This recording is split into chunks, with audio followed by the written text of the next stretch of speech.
ನೆಲಮಂಗಲ ಹೊನ್ನೇನಹಳ್ಳಿ ಗ್ರಾಮ ಪಂಚಾಯಿತಿಗೆ ಅವಿರೋಧವಾಗಿ ಆಯ್ಕೆಯಾಗಿರುವ ವಸಂತ ವೆಂಕಟೇಶ್ ಅವರಿಗೆ ಅಭಿನಂದನೆಗಳು. ಇಂದಿನ ಅಧ್ಯಕ್ಷರ ರಾಜೀನಾಮೆ ತರವಾಗಿ 13 ಜನರ ಸದಸ್ಯರ ಒಮ್ಮತದಿಂದ ವಸಂತ ವೆಂಕಟೇಶ್ ಅವರನ್ನು ಅವಿರೋಧ ಆಯ್ಕೆ ಮಾಡಿದ್ದಾರೆ. ಇದೇ ಸಂದರ್ಭದಲ್ಲಿ ಅಧ್ಯಕ್ಷರಾದ ವಸಂತ ಅವರು ಮಾಧ್ಯಮದ ಮುಂದೆ ಮಾತನಾಡಿ, ಪಂಚಾಯಿತಿ ಅಭಿವೃದ್ಧಿ ಕಡೆ ಜಾಸ್ತಿ ಹೊತ್ತು ಕೊಡುತ್ತೇನೆ ಎಂದು ಹಂಚಿಕೊಂಡರು. ಹಾಗೆ ಇದೇ ಸಂದರ್ಭದಲ್ಲಿ ನೂತನ ಅಧ್ಯಕ್ಷರಾದ ವಸಂತ ವೆಂಕಟೇಶ್ ಅವರಿಗೆ ಹಾರಪೇಟ ತೊಡಿಸಿ ಪಟಾಕಿ ಸಿಡಿಸಿ ಸಿಹಿ ಹಂಚಿ ಅಕ್ಕಪಕ್ಕದ ಗ್ರಾಮಸ್ಥರು ಹಾಗೂ ಊರಿನ ಮುಖಂಡರು, ಪಂಚಾಯಿತಿ ಅಭಿವೃದ್ಧಿಯ ಅಧಿಕಾರಿಗಳು ಹಾಗೂ ಸಿಬ್ಬಂದಿ ವರ್ಗದವರು ನೂತನ ಅಧ್ಯಕ್ಷರನ್ನು ಸ್ವಾಗತಿಸಿದ್ದರು. ಎಲ್ಲರೂ ಅವಿರೋಧವಾಗಿ ನನಗೆ ಆಯ್ಕೆ ಮಾಡಿದ್ದಾರೆ. ಅವರಿಗೆ ನಾನು ಮನಸ್ಪೂರ್ವಕವಾಗಿ ತುಂಬ ಹೃದಯನ ವಂದನೆ ಇಷ್ಟಪಡ್ತೀನಿ. ಹಾಗೂ ನಮ್ಮ ಗಣ್ಯ ವ್ಯಕ್ತಿಗಳು ಅಷ್ಟೇ ಸನೆ, ಅವರು ನಮ್ಮ ಗಣ್ಯ ವ್ಯಕ್ತಿಗಳು ನಮಗೂ ಸಹಕಾರ ಮಾಡಿ ಅವರು ನಮಗೆ ಹೆಲ್ಪ್ ಮಾಡಿದ್ದಾರೆ. ಅವರಿಗೂ ಕೂಡ ಜಗಣ ಇರ್ಬೋದು, ಮಂಜಣ್ಣ, ನಮ್ಮ ಪುಟ್ಟಣ್ಣವರು, ಆಮೇಲೆ ಗಂಗಣ್ಣವರು, ಆಮೇಲೆ ನಮ್ಮ ಉಮೇಶ್ ಅಣ್ಣವರು, ಮತ್ತು ನಮ್ಮ ಶಿವಪ್ಪಣ್ಣವರು, ಎಲ್ಲರೂ ರುದ್ರೇಶಣ್ಣವ್ರಿಗೆ ಎಲ್ಲರೂ ಸಾಥ್ ಕೊಟ್ಟು ನಮಗೆ ಈ ಸ್ಥಾನನ ಕೊಟ್ಟಿದ್ದಾರೆ. ಅವರಂತೆ ನಾನು ಆ ಸ್ಥಾನನ ಉಳಿಸ್ಕೊಂಡು ಹೋಗ್ತೀನಿ ಅಂತ ಹೇಳ್ತಾ ನಾನು ಇಷ್ಟೊಂದು ಭರವಸೆ ಕೊಡ್ತಾ ಇದ್ದೀನಿ. ಅಭಿವೃದ್ಧಿ ಮಾಡಬೇಕು ಅಂತಂದರೆ ಇದು ಗ್ರಾಮ ಪಂಚಾಯತಿಲಿ ಅಭಿವೃದ್ಧಿ ಮಾಡಬೇಕು ಅಂದರೆ ಇದು MLP ಆಗಿರಲಿ, SRP ಆಗಿರಲಿ, ಮತ್ತು ಅವ್ರು ಯಾವುದೇ ಗ್ರಾಮಾಭಿವೃದ್ಧಿ ಮಾಡಬೇಕು ಅಂದರೆ ಒಂದು ನರೇಗಾದಲ್ಲಿ ನಾವು ಗ್ರಾಮ ಪಂಚಾಯತಿಯಿಂದ ಒಂದು ಅನುದಾನದಿಂದ ಕೋಟಿ ಅನುದಾನ ಬರ್ತಾ ಇದೆ.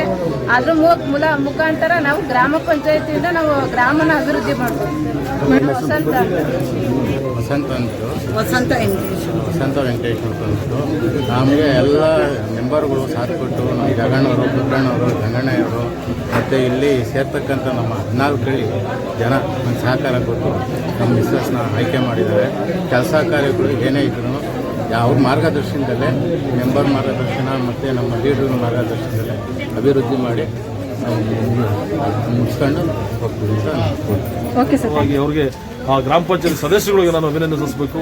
ಅವರೆಲ್ಲರೂ ಕೂಡ ಯಾವ್ದು ಆಮೇಶ ಆಗಲಿ, ಗುಂಪುಗಾರಿಕೆ ಮಾಡೋದಾಗಲಿ ಮಾಡದಲ್ಲೇ ಅವರೆಲ್ಲರೂ ಕೂಡ ಸೇರಿ ಹೊಂದಾಣಿಕೆಯಲ್ಲಿ ಇವತ್ತು ವಸಂತ ವೆಂಕಟೇಶ್ ಆಯ್ಕೆ ಮಾಡಿದ್ರೆ ಕೈಲಾದಷ್ಟು ಕೂಡ ಗ್ರಾಮ ಪಂಚಾಯತಿಯಲ್ಲಿ ಏನು ನಡೀಬೇಕು ಅಂತಕ್ಕಂಥ ಕಾರ್ಯಕ್ರಮಗಳಿಗೆ ಅಭಿವೃದ್ಧಿ ಕಡೆ ಗಮನ ಕೊಟ್ಟು ಸರ್ವ ಸದಸ್ಯರುಗಳು ಕೂಡ ವಿಶ್ವಾಸ ತಗೊಂಡು ಕೆಲಸ ಮಾಡ್ಕೊಂಡು ಹೋಗಲಿ ಅಂತೇಳಿ ವಸಂತ ವೆಂಕಟೇಶ್ ಶುಭ ಹಾರೈಸ್ತೀನಿ. ಅವರ ರಾಜಕೀಯದ ಭವಿಷ್ಯ ಉಜ್ವಲ ಆಗಲಿ. ಇವತ್ತು ಸುಮಾರು ಶ್ರೇಣಿಗಳು ಕೂಡ ಕೆ. ಶ್ರೀನಿವಾಸಪುರ ಅಂತ ಗ್ರಾಮಕ್ಕೆ ಯಾವತ್ತೂ ಕೂಡ ಅಧ್ಯಕ್ಷರಿಂದ ಒಂದು ಅಧಿಕಾರ ಸಿಕ್ಕಿರಲಿಲ್ಲ. ಅವರು ಸಿಕ್ಕಿದ್ರು ಕೂಡ ಅವರು ಎಲ್ಲರೂ ಕೂಡ ಸಂತೋಷ ಪಡ್ತಕ್ಕಂಥ ವಿಚಾರ ಅದು ಒಳ್ಳೆಯದಾಗಲಿ. ಅವ್ರಿಗೆ ಎಲ್ಲ ಸದಸ್ಯರು ಕೂಡ ಸಪೋರ್ಟ್ ಕೊಡೋ ಮುಖಾಂತರ ಈ ಪಂಚಾಯತಿಯಲ್ಲಿ ಅಭಿವೃದ್ಧಿ ತಗೊಂಡವ್ರಿಗೆ ಅಂತೇಳಿ ನಿಮ್ಮೆಲ್ಲರೂ ಪರವಾಗಿ ನಾನು ಅವರಿಗೆ ಅಭಿನಂದಿಸಿ, ನಾವು ಜನವರಿ 15 20ನೇ ತಾರೀಕು ಒಳಗಡೆ ನೀವು ಇದು ಮಾಡಬೇಕು ಅಂತ ಮಾಡಿದ್ದೀವಿ. ಮುಂದೆ ಯಾರು ಆಯ್ಕೆ ಮಾಡಬೇಕು ಅಂತಕ್ಕಂಥ ಆಲ್ರೆಡಿ ತೀರ್ಮಾನ ಮಾಡಿದ್ದೀವಿ. ಅವ್ರನ್ನ ಆಯ್ಕೆ ಮಾಡಬೇಕು ಅಂತೇಳಿ ಇಲ್ಲಿ ಒಂದು ಸತ್ಯ ನೋಡೋರ್ ಕಣ್ಣಿಗೆ ಏನೋ ಸದ ಬಿಡ್ತದೆ ಗೊತ್ತಿಲ್ಲ. ಬಟ್ ಗ್ರಾಮ ಪಂಚಾಯತಿಯಲ್ಲಿ ಒಂದಾಗಿ ರೀತಿ ನಡ್ಕೊಂಡು ಹೋಗ್ಬೇಕಾಗಿರ್ತಕ್ಕಂಥದ್ದು ಧರ್ಮ.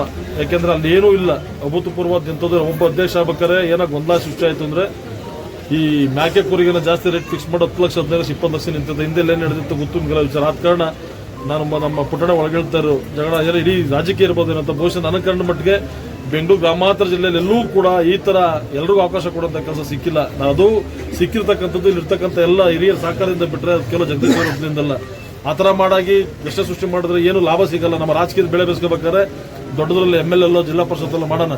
ಬಟ್ ಗ್ರಾಮ ಪಂಚಾಯತಿ ವ್ಯಾಪ್ತಿಯಲ್ಲಿ ಯಾರು ಕೂಡ ಗಲಾಟೆಗೆ ಅವಕಾಶ ಕೊಡಬೇಕು ಅಂತಕ್ಕಂಥದ್ದು ನನ್ನ ಮೂಲ ಉದ್ದೇಶ. ಗ್ರಾಮಕ್ಕೆಂದು ನಾವು ಅಧ್ಯಕ್ಷ ಸ್ಥಾನ ಸಿಗಿರಲಿಲ್ಲ. ಈ ಸಾರಿ ಆ ಗ್ರಾಮಕ್ಕೆ ಅಧ್ಯಕ್ಷ ಸ್ಥಾನ ಸಿಗಿಸ್ಬೇಕಂತ ಪುಟ್ಟಣ್ಣವರು, ರುದ್ರಣ್ಣವರು, ನಮ್ಮ ಸಿದ್ದಣ್ಣವರು, ಹಾಗೆ ನಮ್ಮ ಮಧು ಮಾಜಿ ಅಧ್ಯಕ್ಷರು, ಶಿವಾನಂದ ಅವರು, ಹಾಗೆ ಉಮೇಶ್ ಅಣ್ಣವರು ಎಲ್ಲ ಸೇರಿ ಆ ಗ್ರಾಮಕ್ಕೆ ಸೇರಿ ಒಂದು ಸಹಾಯ ಮಾಡಬೇಕಂತೇಳಿ ಅಧ್ಯಕ್ಷರಾಗಿ ಗ್ರಾಮದ ಆಯ್ಕೆ ಮಾಡಿದ್ದಾರೆ. ಈ ಪಂಚಾಯತಿಯಲ್ಲಿ ಸುಗಮ ನಡ್ಕೊಂಡು ಹೋಗ್ತಾ ಇದ್ದಾರೆ. 14 ಜನ ಸದಸ್ಯರಿದ್ದಾರೆ. ಎಲ್ಲರೂ ಉತ್ತಮ ಸ್ಥಿತಿಯಲ್ಲಿ ಕೆಲಸ ಮಾಡ್ತಾರೆ. ಅಭಿವೃದ್ಧಿ ಅಧಿಕಾರಿಗಳು ಕೂಡ ಸ್ಪಂದಿಸಿ ಕೆಲಸ ಮಾಡ್ತಾ ಇದ್ದಾರೆ. ಪಂಚಾಯತಿಲಿ ಆಗ್ತಿರೋಂಥ ಕೆಲಸ ಕೂಡ ನಡ್ಕೊಂಡು ಹೋಗ್ತಾ ಇದ್ದಾರೆ. ತೊಂದರೆ ಇಲ್ಲ.